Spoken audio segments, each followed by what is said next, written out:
How many of you here have seen the film Love Actually? So remember, the opening scene begins at Heathrow Airport, where people are full of delight. They're meeting their loved ones at the arrival gate. Then the Prime Minister comes on and he states this: "Whenever I get gloomy with the state of the world, I think about the arrivals gate at the Heathrow Airport. General opinions starting to make out that we live in a world of hatred and greed, but I don't see that. It seems to me that love is everywhere. Often, it's not particularly dignified or newsworthy, but it's always there. Fathers and sons, mothers and daughters, husbands and wives, boyfriends, girlfriends, old friends. When the plane hit the Twin Towers, as far as I know, none of the phone calls from the people on board were messages of hate or revenge. They were all messages of love. If you look for it, I've got a sneaking suspicion love is actually all around us." So I have a confession to make. I love the holiday romance movies that come out every Christmas. And as soon as the first one hits Netflix, me and Kaya curl up in bed and we spend endless hours watching these unrealistic, bordering on sickening love stories. As soon as December 1st hits, I start downloading Christmas romance novels and I spend hours poring over these cheesy novels. Year after year, I ask myself, what does romance have to do with Christmas? I don't spend countless hours other times of the year on these silly love stories, so why Christmas? And here's what I decided. What I love about these Christmas movies is that you sit down and you already know how it's going to pan out. Of course, there's going to be moments of sadness and despair, but these are always rectified by a happy ending. I think of the children at Christmas time. It's a time to dream of what they might wish for. For me, I perhaps no longer wish for physical stuff, but I wish for peace. And these movies give me this feeling of good, that despite the bad things in life, there can be a happy ending, even if only in my dreams. And I'm very much aware that love, there's more to love than romance, and it's more than just two people falling in love, and there's more to love than a marriage ceremony. Love is light in the darkness, God's presence in the world. It provides us with hope when we are feeling hopeless. It is a sense of joy. It is the outcome of peace. Yes, love is all around us, but not necessarily in the romantic sense. In the reading today, we hear a different kind of love. The love of an unconditional acceptance despite the consequences. Having learned from the angel that Mary will give birth to the Son of God, she hurries to visit her pregnant relative Elizabeth in the hill country. Now, Elizabeth has no idea that Mary's pregnant, and I'm positive this was a huge surprise. After all, Mary was unmarried. Mary's first words prompt an immediate silent response from Elizabeth. unborn child, John the Baptist. And John leaps in the womb. And Elizabeth acknowledges both her presence and the significance of the child she carries. Elizabeth is filled with the Holy Spirit, and she proclaims what Mary has not yet told her, and what yet is not visible to the human eye. Mary is pregnant.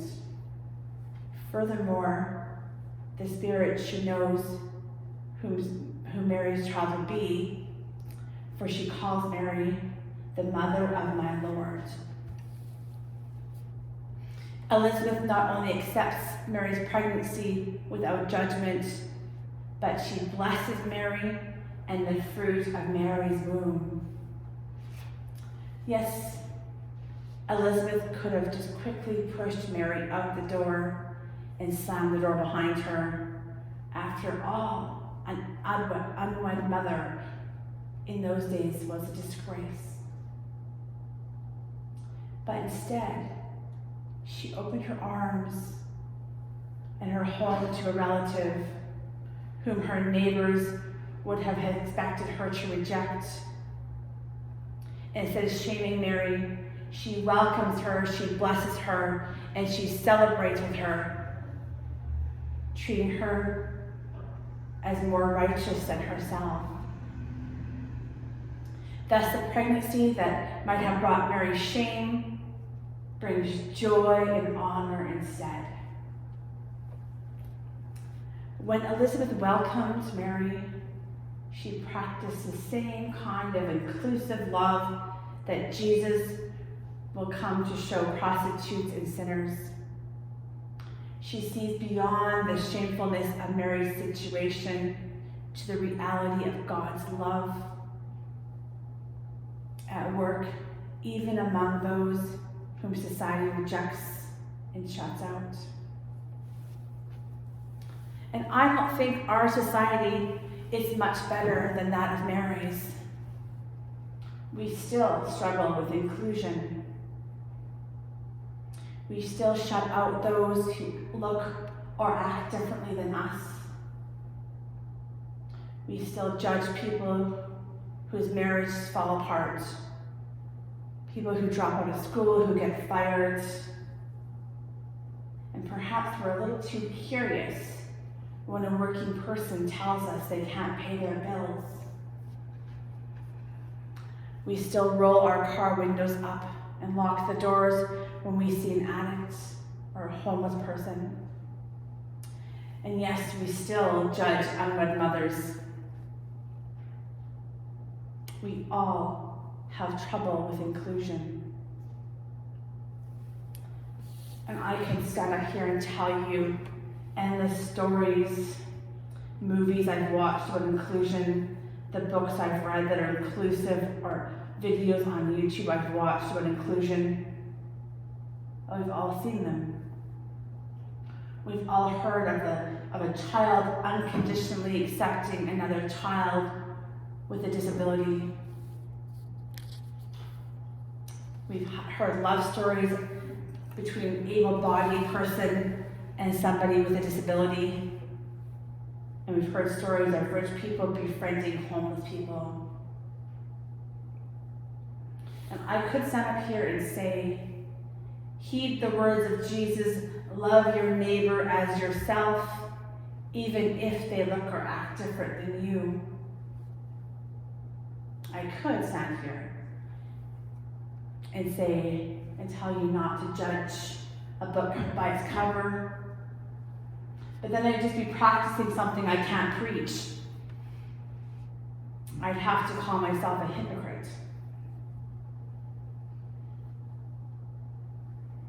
Because as much as I try to be inclusive, to love my neighbor as myself, as much as I try to follow in the footsteps of Jesus, something is always pulling me back. And I think it all comes back to fear. Yes, I wish I could be more like Elizabeth and not care what my neighbors thought. Yes, I wish I could be more like Elizabeth and not fear for my life by associating with a social outcast. But I'm not Elizabeth. And I wish I could be more like Mary and say, yes, here I am, God. Use me.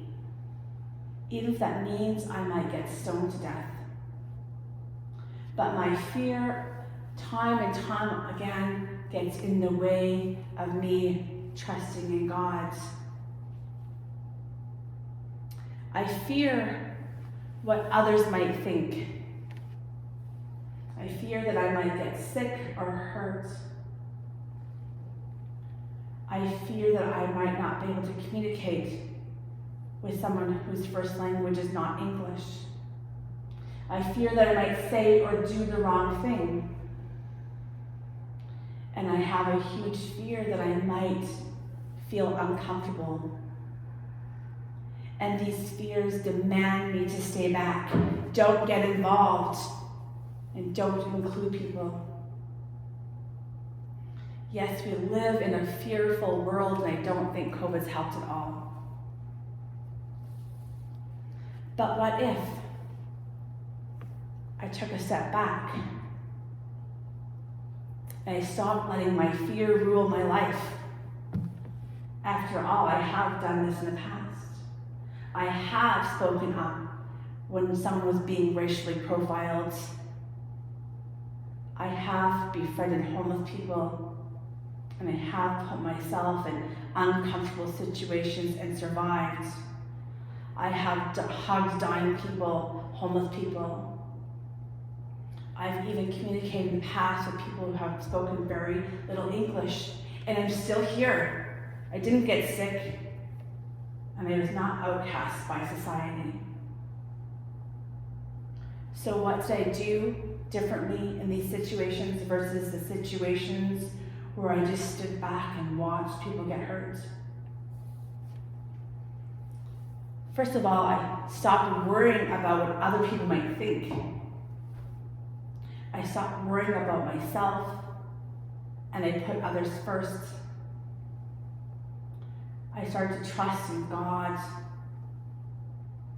And I stopped pointing out the differences and started looking for what we have in common. I remembered the joy when I reached out versus the pain I felt when I didn't. And I stopped thinking I was right and they were wrong.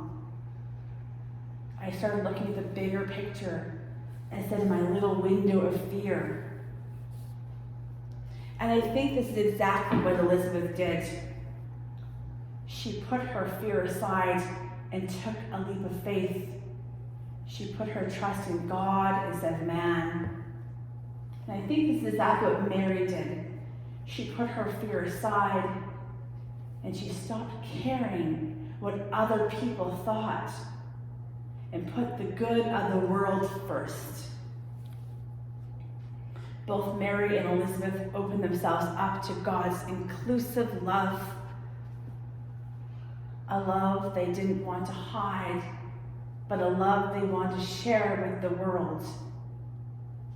And that is what God is calling us to do this Christmas and throughout the whole entire year, to cast our fears aside and love one another unconditionally. Remember, love is not a state of perfect caring. It's an active noun like struggle. To love someone is to strive to accept that person exactly the way they are, right here, right now. And to go on caring for them even though it may cause you anxiety or pain.